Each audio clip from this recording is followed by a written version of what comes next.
Little child and gentleman, we want the best. We won't settle for less. Don't be a drag, participate. Clams on the half shell and roller skates, roller skates. Good times, these are the good times. Leave your cares behind.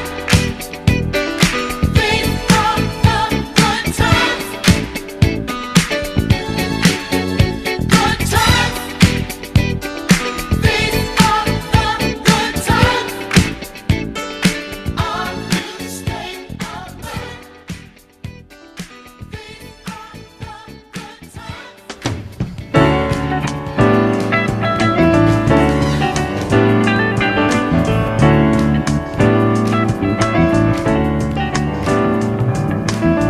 I'm gonna take myself a piece of sunshine and paint it all over my sky, yeah. Be no rain,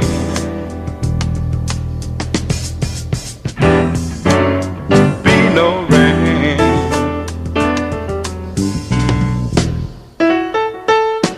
I'm gonna take the song from every bird and make them sing it just for me, yeah. Birds got something to teach us all about being free, yeah. Be no rain,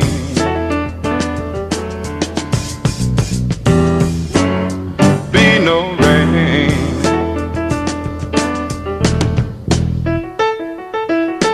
And I think I'll call it morning from now on.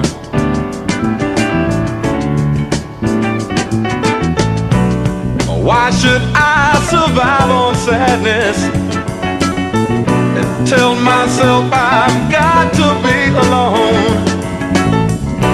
Why should I subscribe to this world's madness, knowing that I've got to live on? Knowing that I've got to live on. Knowing that I've got to live on.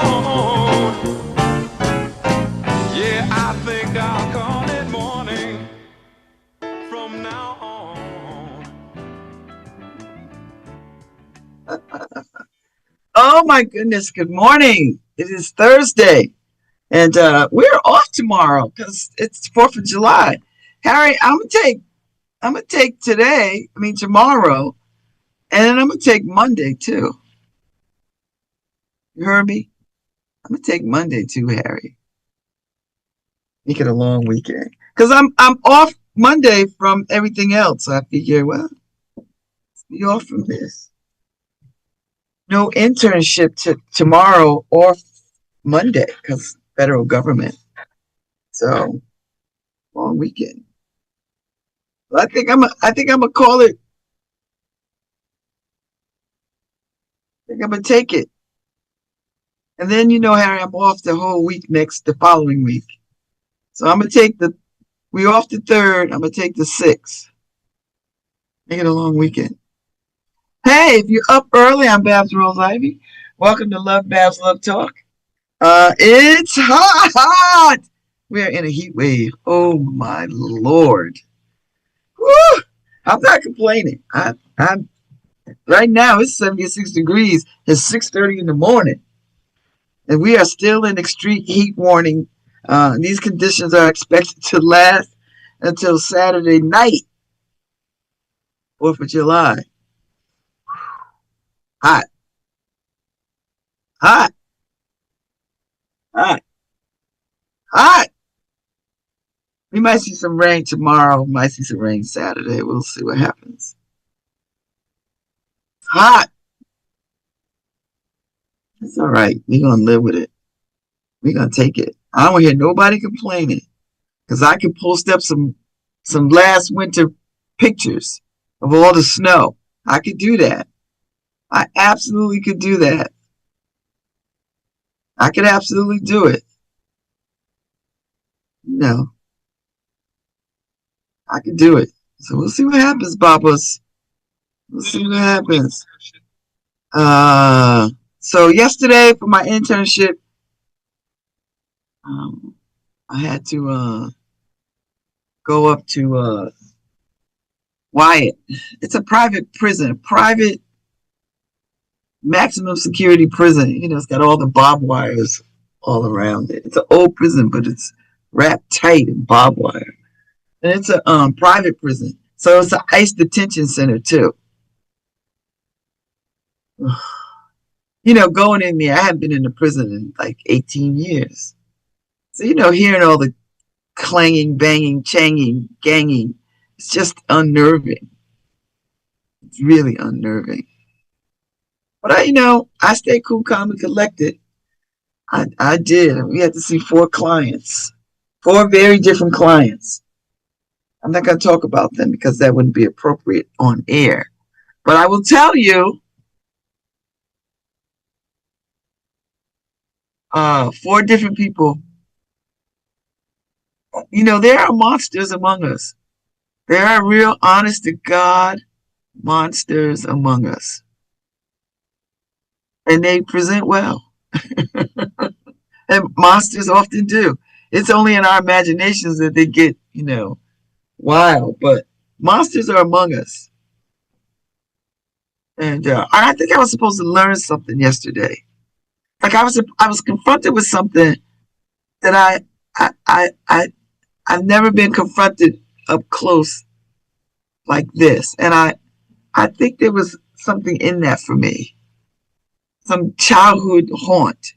And I came face to face with it. And it was just, I knew it. I was like, I have to process this, So I'll think more about it in the days and weeks ahead. But I knew, you ever get these moments where you're like,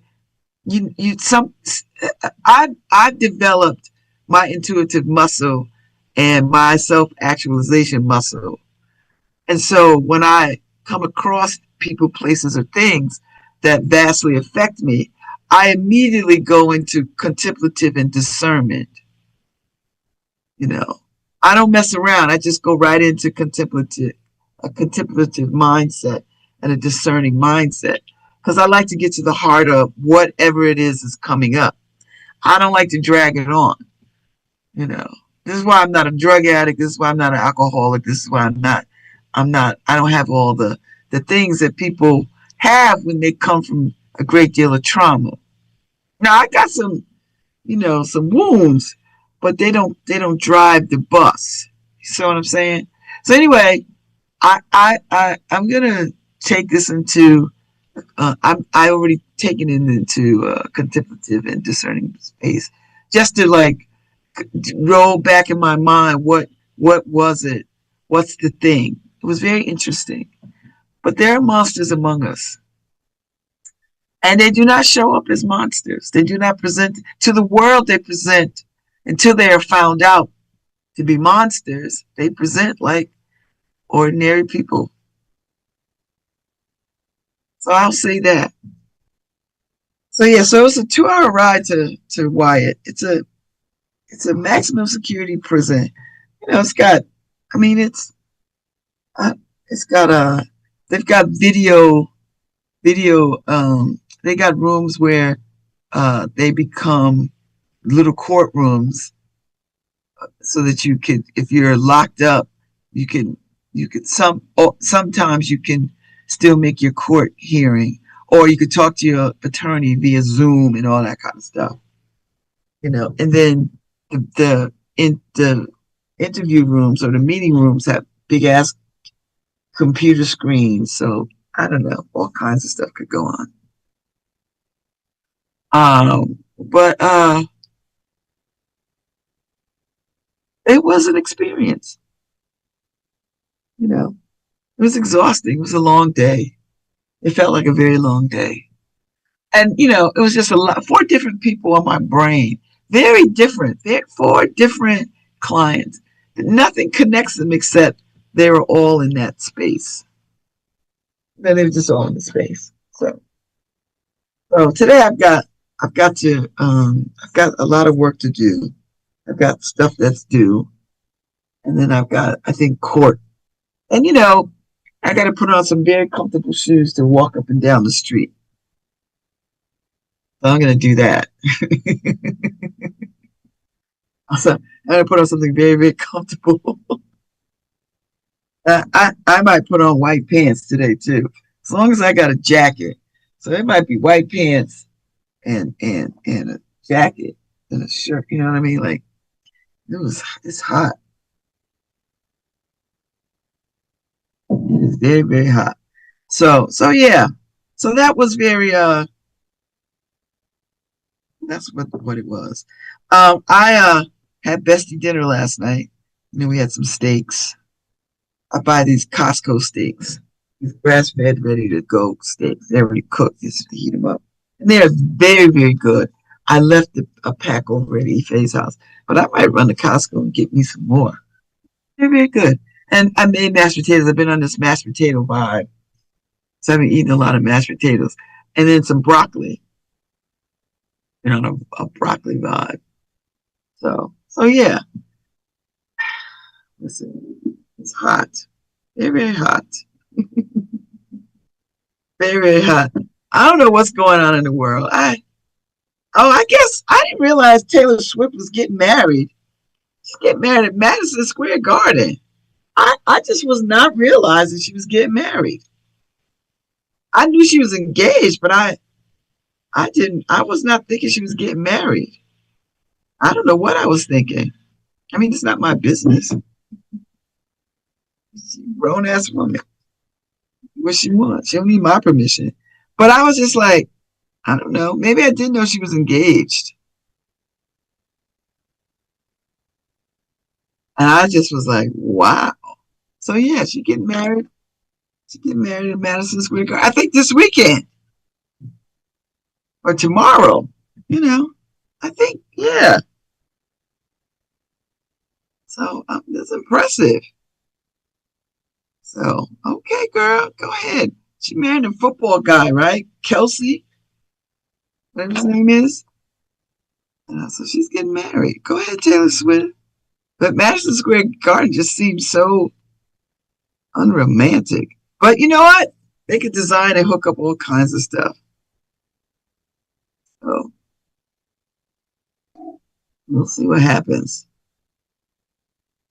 God bless her.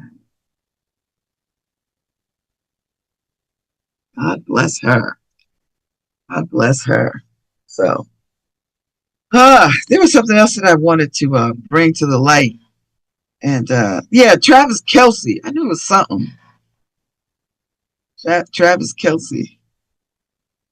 He's a good looking guy. He used to date a black girl. He was with some black chick for a minute. They couldn't oh, so they're building a castle. See, listen, when you got money, you use it. Do what you want to do. Although she struck me as a destination kind of chick. But I guess New York City is a destination if you're not from New York City. If you say, hey, I'll get married in New York City. I don't know. Listen. That's just I can't wait to see the pictures, I guess. There'll be pictures. They'll hire all kind of photographers and somebody will get access. You know what I mean? And it'll be in Vogue or something. I have no doubt. I have no doubt. None. So I'm looking forward to it. I love seeing people get married. I marry people. I'm a justice of the peace. I marry people. I will definitely marry you. I love marrying people. Alternative to the Bezoses, I guess. It's all money to me. If I got married again, I don't know what I would do. I think, you know what? I don't know. I think I would have a big, fancy wedding. I think I would have a big, fancy wedding. But I didn't want to plan it though. Like I'd have to hire people to do it. Don't ask me nothing. Don't ask me to pick nothing. Don't give me 8 choices of napkin. Don't do it. Just like, here's my vision. That's it. Don't ask me because I wouldn't be good at that. Too many choices get me itchy. That's why I got married the way I got married. I was like, oh, I can't. I couldn't pick a dress. I couldn't do. Oh, it was just too much. So, but I love going to weddings. I love when people, like my sister had one of the best weddings. I've been to a gazillion weddings, but there's only been a handful that I absolutely just hands down just love, love, love, love, love. Yeah, I would probably do a Bridgerton styled wedding. I would do that. That would be kind of cool. I'd either have a yeah, I would like a Bridgerton because lots of flowers, everybody in big dresses. Yeah, that would be my vibe. That would be my jam. Florals all over the place, classical music. Yeah, I would do that. I would do that. I would do that. I would do that. So, uh, yeah, I think that's what or I would, I wouldn't mind a Martha's Vineyard wedding. That would be nice. Definitely a destination wedding too. Like, I would get married in Marrakesh. It's beautiful there. Uh, in the desert or on the grounds of John A. Thompson. Uh, yeah, but that's unlikely. I never say never. I mean, there are some things I'll never do, but like I'm never parasailing, I'm never skydiving, I'm never cliff jumping. I'm never doing any of that stuff. Like I'm not even interested in that stuff, and I'm not even afraid. I just don't see the point of that. The older you get, the closer you get to the grave, the more you're like, I'm not going to help it. I'm not going to help death along. I'm not going to help death along by doing death, death, death inviting things. Now anything could be a death inviting thing. I remember some years ago, my sister got me hooked on 1,000 Ways to Die, which you know I I watched it a little bit, and then I was like, you know what? I gotta leave this show alone. This is too much for me. All the ways that people could die, all the ways that people died. I was like, no, that's way more than I could. So I'm not one of these people who's gonna help it along. You know what I mean? Like, I'm just not gonna do that. I'm not gonna help it along.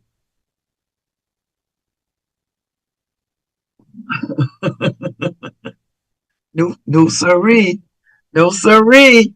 I'm not gonna help it along. So I like an adventure. I just don't like a death defying adventure.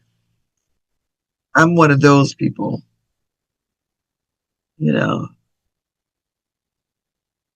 Wow. Oh, thanks for sharing this. 250 in Black, the secret slave massacres that started America. So, months before America declared its independence, the founding fathers planned two slave massacres that pushed the wealthiest slaveholding states closer to the patriot cause. Because, that's what white people would do. They would use black people as bait. Oh. So, anyway, the unanimous declaration of the 13 United States of America.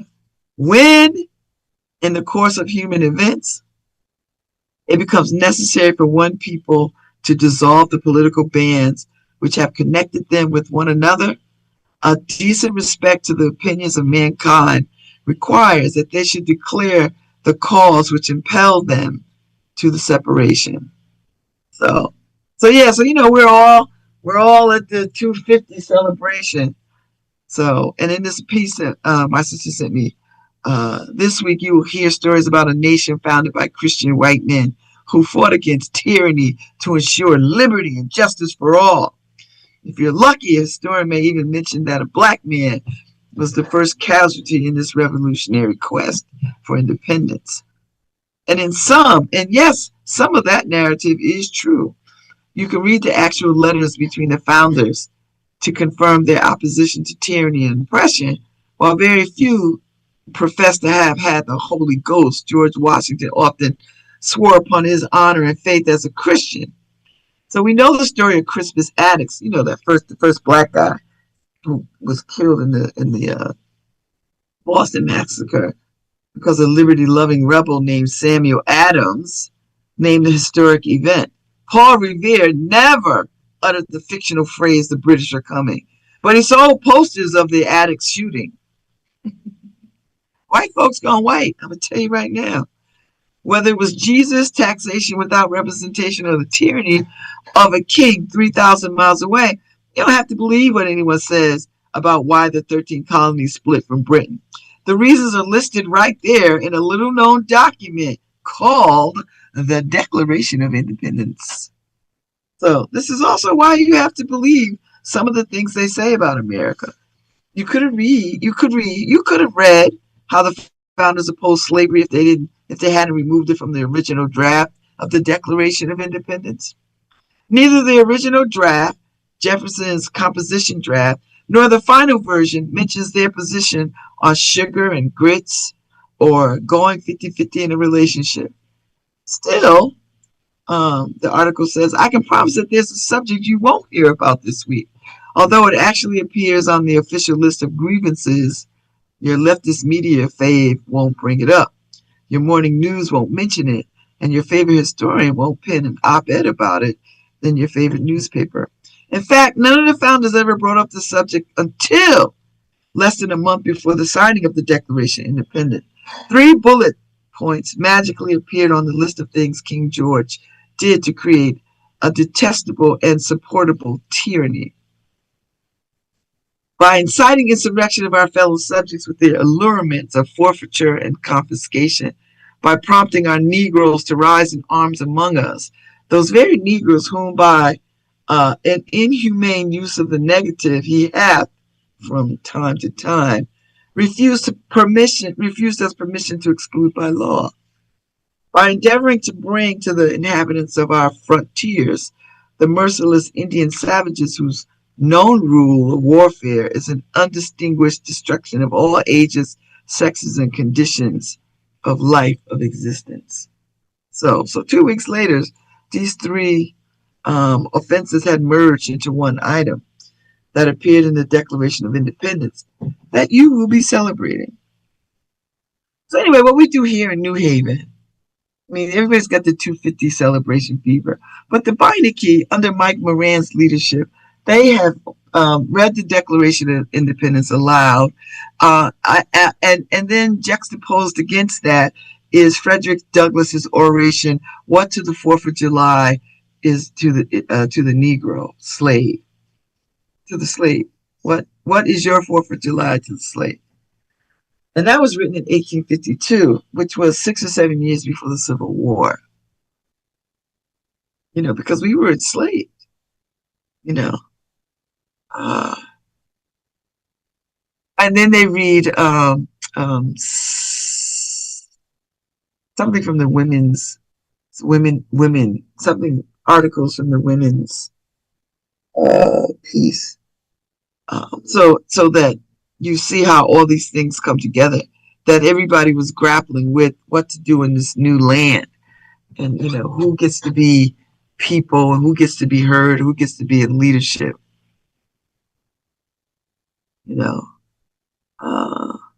So anyway, this piece my sister sent me is really, really a wonderful piece. It's really long to try to read the whole thing, but I just wanted to, you know, give you a sense.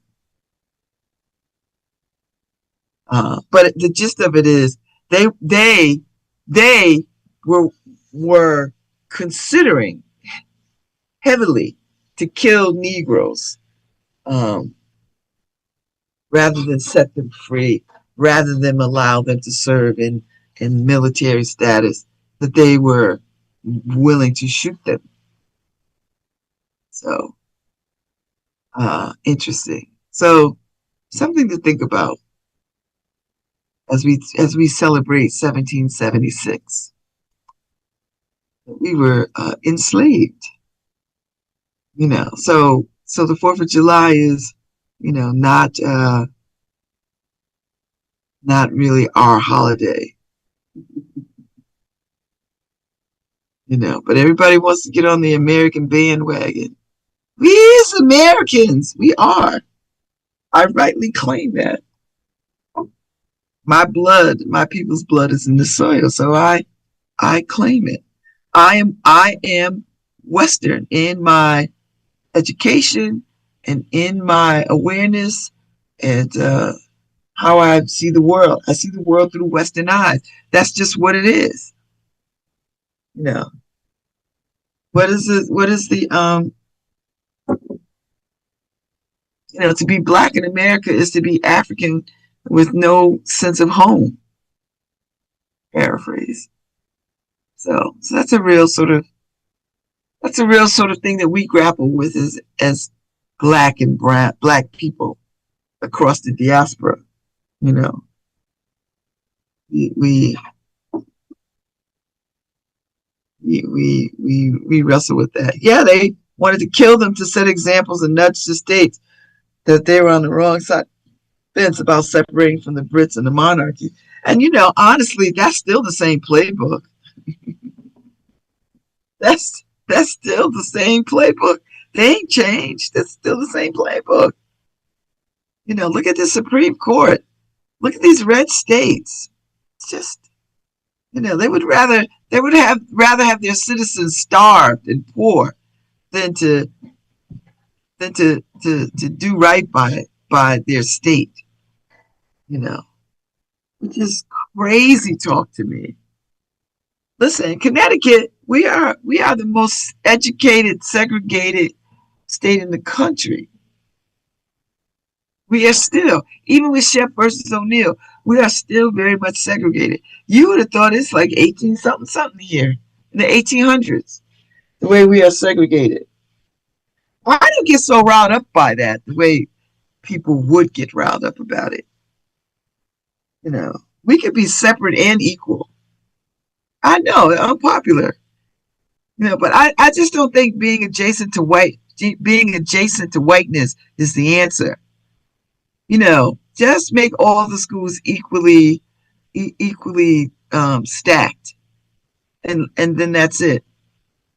Because the people that lose out in these kinds of fights is always black people. We must traipse our children across town. We must bus our children to white spaces. Never bring white kids into inner city spaces or predominantly black spaces. It's always we must go. That somehow or other adjacent to whiteness will give us a bigger opportunity at something. So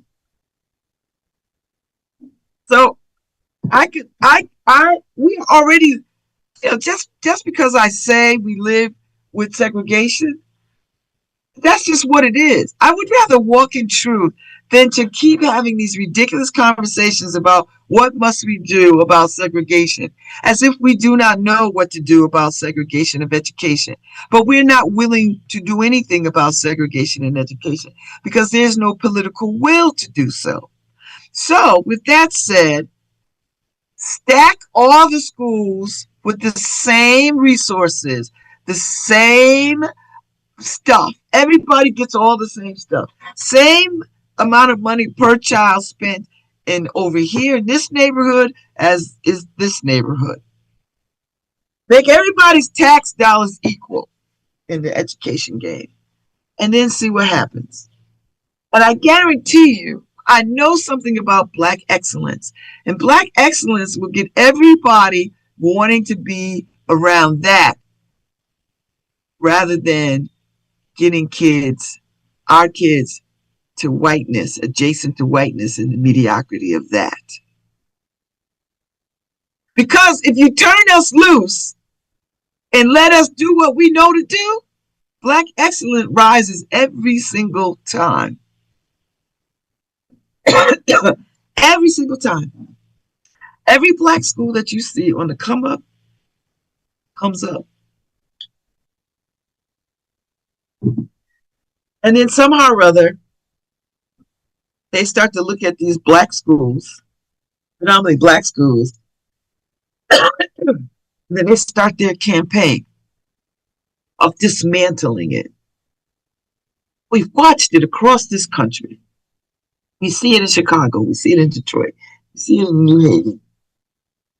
As long as they keep black kids in poor ass schools, no one has a conversation except, oh, they're reading below, whatever. But when you start to see acceleration, then it's time to dismantle, not push further. So we can't even deal with the racism of that. So make the schools all equal. Don't bus anybody. Don't think about mixing people. Let it be what it is. You know, you already do it with neighborhoods and communities. You already do it. You know, and you've created rules and laws to curtail the movements of black people. You've done it in housing. You've done it with now. It's always been done in education. And I don't foresee political will moving toward changing that. And what's the change? What is the change? What do you imagine? There's no vision for this. There's no imagination for it. You know, none. So stating the obvious is just an exercise in every few years we state it. Every few years somebody says, oh, look where we fall in the segregated educational component of what we do in this state. And then we leave it at that. And everybody goes, everybody shakes their head, scratches their head, you know, we must do something. What are we doing? And then we don't hear about it again until it comes up again. I mean, hell, but Chef versus O'Neill is precedent, and we're still in the same boat. We learned nothing. There's no real leadership around this. There's no innovation, no imagination, no what. Connecticut is an education segregated state with all the things that we get right. There's a lot of things we get wrong. And then we sit on a lot of economic indicators that are high up, but we sit on some economic indicators that are very, very low, that rival that of what we consider poor ass states. So, you know, so until we get leadership that wants to address that holistically, then we're gonna get what we're gonna stay in this particular space. You know. We're gonna stay in this particular state. Yep. And blatantly, you're right, Lo. Blatantly executed with this administration and employment. And you know, here's the thing with this president. He has outright said, I don't like niggas. I don't want them working. I don't want them seen. If I could put them on a train to nowhere, I would. This is this United States president. You know, the one who's talking about he spoke with Theodore Roosevelt or FDR. I don't know. He talked to some Roosevelt. They barely. You know what? They taking him back to the residence and putting him on a drip every night just to keep this foolishness going. just to keep this fool. And you know, at some point, we should be embarrassed as a nation that we elected a buffoon and a cabinet of buffoons to run this country. And you should be embarrassed and ashamed that we elected this dummy, and he's a dummy, to this presidency. No skill set, no unintelligible, doesn't have a good command of language, not well read, not well traveled. He doesn't even eat well, for God's sake. It's like white trashification of the United States. And he speaks to the people who hate what he hates. And they hate it. and grifted $1 billion. He made more money as the president than he has ever made in his entire life. And if that don't give you pause, I don't know what else will. He don't got no respect for women. He definitely doesn't have respect for children. Doesn't have any respect for just he has no respect for nothing. He has no manners. He is uncouth. He is unkempt, and his butt is stinky. That's what I hear. I don't know. That's what I hear. It's just embarrassing. It's embarrassing. I'm embarrassed to have this man as the president. When I go around the world, I know people pity us. See, they don't. When we go around the world as black people, they feel sorry for us. They do. They were like, God, y'all got that? Like, and they start ticking off all the great black people, and they were like, y'all went from that to that. Y'all went from sugar to SHIT. Yeah, we did. We did. It's pathetic. That man stole $1 billion. He treated the White House like a home shopping network. Anybody see Melania Trump?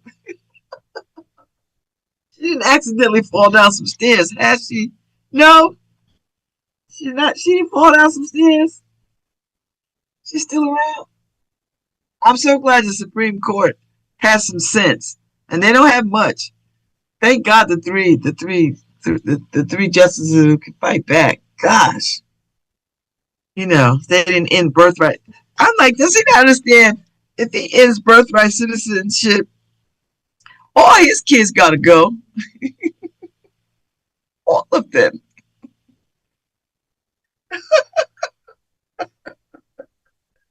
Ivanka Trump was not a citizen when she had them children.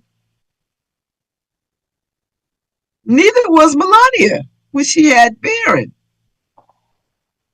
I don't know. These people they just, their condemnation is often their confession. It is not often, all the time. When you see them condemning something, I just think, okay, they're confessing to something. What are they confessing to? What they condemning? Because that's the confession. To be so concerned about gay marriage and transgendered people, I spend no time concerning myself about transgendered people. I am not going to wake up tomorrow and say, I want to change my gender. That's not how that works. I'm not going to wake up tomorrow and say, ooh, let me start dating women. I know this about myself. I already know. It was not a choice. I was born this way.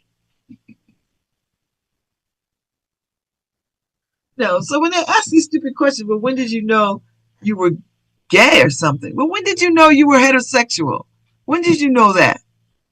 When did you choose to be heterosexual? Doesn't it sound ridiculous? And please spare me with all this. I'm going to use the Bible as a weapon. Why? Spending so much time doing the things that are like ridiculous instead of doing the hard stuff of how do we make people's lives better? How do we make people's lives better? I just read a piece on a mayor who let me see if I can find it. Who sleeps at the homeless shelter on Friday nights, to keep the awareness on working hard to help do something to see what we could do about homelessness and unhousedness. And I always say, I wish our mayor, and there's so much I wish our mayor could be, but wishing is free and wishing doesn't make it so. I wish our mayor would have, rather than go bulldoze, have public works bulldoze sites, homeless where the homeless folks make campsites and all. Instead of bulldozing those sites, go over there and pitch a tent with them, and say, I'm the mayor of you too, rather than, oh, people whining about it's unsightly and unclean. You could really change the narrative and change your hearts and minds about, make the space safe for them. Make the safe space sanitary for them, instead of, because where else are they going to go? You tear down, destroy their belongings, but you don't offer any place for them to go. That is not leadership. That is, I don't like the optics or the aesthetic of what this looks like in my city. So what I'm going to do is just tear it down and then hope that these people just blend into the ether. That's not leadership. It's amazing to me that we've lost our way in terms of what leadership is. We've lost our way we lost the moral compass, and every day is becoming further and further away. The moral compass, a spine, a sense of what is right and wrong. Like, I don't understand. How do we have a country that was the envy of the whole world, and we got people sleeping on streets and people hungry? How do we have so many churches? And I'm not putting this on churches. That's not, is looking the other way. Everybody is turning a blind eye, and it's just a bother to me. I think about this all the time. Yes, the Mayor Kaufman in Aurora, Colorado, he sleeps there to raise awareness. That is so amazing to me, because that's what I said. Said our mayor should have pitched a tent and said, I'm your mayor too, instead of trying to close down the Rosette Project and the Rosette Street Project by cutting off the power, because the rules. You know what was a rule? Allowing Black people to read. That was a law. Punishable by death. Enslaving Black people was a law. The women not voting was listen. If you're the leader of a city, you have discretion to make all kinds of things happen for the greater good. But when you lack imagination and you just live in a mediocre bubble of thought and action, mediocre, then of course you're going to send public works to bulldoze campsites of homeless people rather than deal with the homeless situation. I know there's a homeless population task force. What are they tasked with doing? What's immediate? I'm not understanding this. I feel like if you were in a position of power, you could do a whole lot. A whole lot. But he's not. This mayor of New Haven is not a bringer of togetherness. He's not a bridge builder. He's not that guy. He don't have it. He never had it.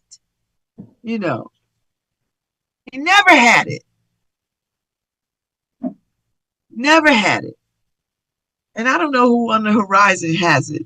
I'm looking. And I'm not really looking, but I'm hoping. I'm hoping. We need a Mondami. You see what he's doing in New York City? Do you see what he is doing? He has funded the public library system beyond his terms forever. Like, it can't be undone. I don't think people understand how libraries are so important to the health and well-being of communities, to the health and well-being of a city. It's beyond the quality of life. It is how we remain civilized. Libraries are the standard bearers of civilization. Why don't we know that? libraries are not just some cute little niceties, oh, cute little books. Libraries serve a purpose. They are the original Google. They are the hub. They are the lifeblood of communities. They are the hub. Fund them to their capacity and let them do the work of community building. Gosh, we could do so much. I know. We don't got no money. We don't got no money. No money. No money. We got money. We got money to do all kinds of stuff. If a pro team came to New Haven and said, help us build an arena for this particular team, we would get behind that. We would create all kinds of PR. We would get the talking points. You know how I know? Because we had a whole tennis center. We had a whole women's tennis center. Whole tennis center. What's it doing now? It was built for tennis. Built. Whole. We could have done so many other things with that money. Now listen, I'm not knocking it because I enjoyed watching women's tennis. It was a wonderful idea. Another quality of life. Somebody believed that it would add to the quality of life of this region. And it did for a good while. But guess what it is now? It's a music venue that we can't really access. I don't even know who owns that damn thing. They bring who they want. They bring the acts that they want. We don't got no say in that. I'm just saying. We have the will for some things, but not the will for all things. And to me, we need to shift. Because honestly, we can attract all the people we want, all the intellectual capital we want. We could become the bioscience center of the universe. We could be all the things. Whatever the new thing is, we could create a hub for it. New Haven is good at incubating all kinds of interesting, creative things. We are known for that. But if we cannot shore up our neighborhoods, if we cannot take care of the least among us, then we have failed. We have failed as citizens, we have failed as humans, and we have failed as children of God. That's how I see it. And I know there are people out there every single day in my city, my beloved city, who are working on these issues tirelessly without thank, without accolades, without, rest. They are working tireless on these issues, trying to build bridges to get people what they need with no resources or minimum resources. No resources. And we sit in the shadows of one of the largest, most prestigious universities with one of the biggest endowments in the whole wide world. And for the life of me, I don't know what the endowment does or what it's supposed to do. I used to think I did know, but now I just think it's just a measuring tool for how much money we can amass against other schools like us. And sure, they do some good. Sure, they do some good. I'm not taking away the good that they do. I'm not. But they could do more. We could do more. Everybody could do more. I'm not trying to say do more to the point of your detriment, but something we need a spark of excitement in leadership, we need some excitement to get people out of the poppy field. We need a leader that can be for all, who's not afraid to pitch a tent with the homeless people, not afraid to come down the Ave and get to know people and hang out with people, not afraid to sort of call people out when you're behaving wrong as citizens. Somebody who can coordinate resources to help. I don't know. Maybe that's going on. I don't see it. I don't know. Quality of life is a big deal. Quality of life, quality of life. You know, world-class education is a big deal. World-class arts is a big deal. Art as an economic driver is a big deal. Capitalize on that. You know, there's so much that could be done. And I think about these things, and I think people should think about these things. Not get yourself worried, because people could get to worrying about stuff, but to really think about, what can I do? Well, how can I help? Who's doing what? And pay attention. And maybe you can't put boots on the ground, but some of y'all can write good ass checks. Some of y'all can write good ass checks. Go outside of your comfort zone and write a check to something other than what you care about. Right? Go see what else you could care about. Let me go see what I could care about. I already care about this. I write checks to this, but let me look around and see where else I could be of a blessing. And I'm talking about everybody. $5 could go a long way to a soup kitchen. No, they would like more money, of course. Is there a drill team that could use a couple of dollars to get juices for the kids when they practicing, or the bands, or whatever? Find some small ways in which the diaper bank could use some money to keep their coffers stuffed with diapers, so that mothers can access diapers, because diapers are hella expensive, right? They are. I know there's a lot of issues out there. There's a lot. But for those of y'all that got a little paycheck, a little bit more money than most of us, go help. Look beyond what you already give to. I'm not asking you to give away your store. I'm not asking you to give up your lifestyles and, stop shopping and all this other kind. I'm like, you got a few more dollars somewhere, put it over there. Put it over there, put it over there, write a check over there. And don't wait till the great give to do it. And, the great give is a good way to learn who is doing what. Every year when we do the great give, and I love, it's one of my favorite things, and I got to do it this year for the first time in a long time, because, I'm usually away for Story Week. It usually falls right around my birthday. So the great give is a wonderful opportunity for me, not because, everybody's like Hunger Games, because that's what Ife likes to say. Because the great give really acts like the Hunger Games, and the people who raise the most money are the ones out there doing the most pimping. Because that's what you're doing, you pimp it. We all pole dancers in the great scheme of things. We are all pole dancing for something or someone or some other thing or whatever. So we all pimp it. So the great give is just one big pimp, which is fine. I don't say that to insult it. I say it to call it what it is. It's Hunger Games / pimping. And so, but what I like best about the great give, not that everybody's giving money, that's not it, but that I get to learn about all the things and places and things that people are doing stuff. And I learn about some new people all the time. And that for me is the real gift of the great give. I know everybody's got to raise money. I get that. But I learn about some other entities that are doing stuff that is near and dear to my heart. And that for me is the greatest gift of the great give.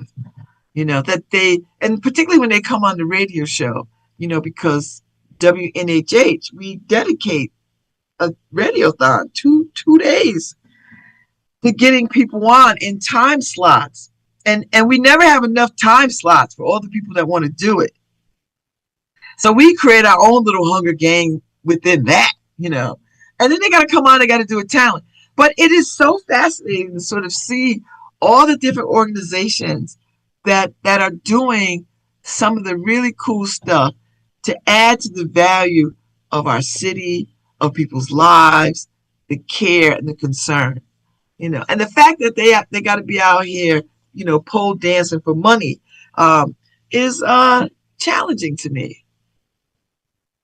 It's just challenging. It's like you see these good organizations, you're like, man, you out here pole dancing because you got to get money. And they're trying to do it. So, all right, Harry. Harry stopped clicking the little sounds. Now he just says bye in the thing. Harry, it's 7:29. I got 1 minute. I'm out. Happy 4th of July. If you have If you're doing something, be safe. Enjoy your people. It's a long weekend. Be cool because it's very hot. Check on your neighbors. Drink some water. For every beer you drink two glasses of water so you stay hydrated. Don't be stupid. And just have a good time. Enjoy your people. And if you don't, most black people, we like the July 5th, the day after the 4th of July. We like that. So be safe. Be good. I'll be back on Tuesday, Harry. I'll be back on Tuesday, and we'll talk some more. Please. Ah, yes.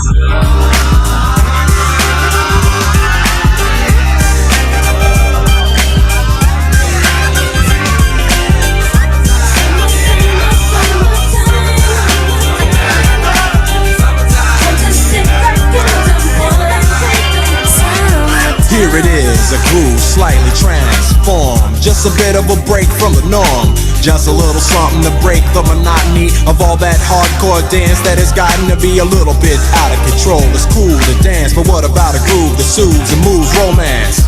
Give me a soft, subtle mix, and if it ain't broke, then don't try to fix it.